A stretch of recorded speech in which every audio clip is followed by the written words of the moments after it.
Hello everyone. Today I'm gonna share with you some information, what you should know about worker comp. Worker comp is when an injury takes place while you're at work.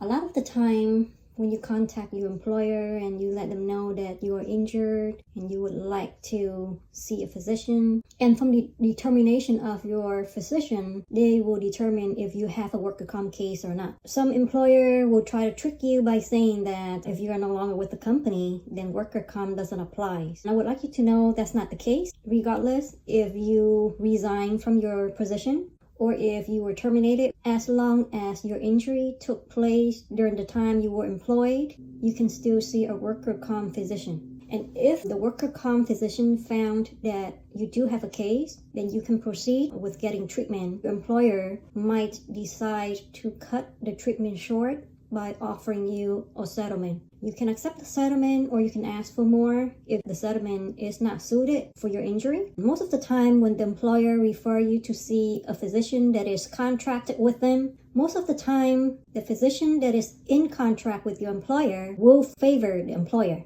So they might tell you that, oh, this injury doesn't qualify for worker comp, or they might tell you that the injury must be something that is physical, something have to fall on you, you got to trip on something, you have to be bleeding from that injury, etc., and able to have a case. That is not the case also, because as we know, there's many working environment, and not every working environment will be involving with machinery or heavy duties. You might be working from home, you might be working in an office. If you just do a lot of thinking, writing or typing, then there is no machinery or any heavy duty to be falling on you or to trip over and able to get those injuries that they required of you.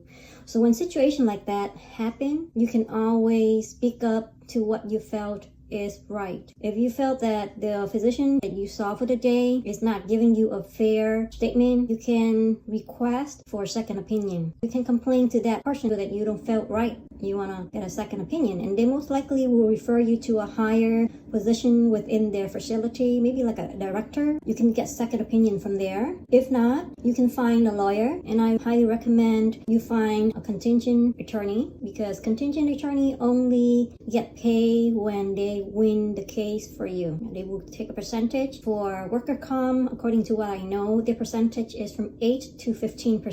15% is like a common rate. 8, it's something that they might be able to do in your favor. The highest they can is 18%, but then with that, they will require an approval from the judge. If you feel like you're not getting a fair answer, you can always seek for a worker comp attorney, a contingent one, and if they take your case, they will assign you to see a physician of their own. And from there, they will try to get settlement for your injury with your company. I hope this will help. And if you have any suggestions on what subject you think I should create a video next, if it benefits you, you're more than welcome to suggest it in the comment, and I will try to see what I can do. Have a lovely day, and thank you for watching. If you found that it is helpful, feel free to subscribe, share, and like. Take care now.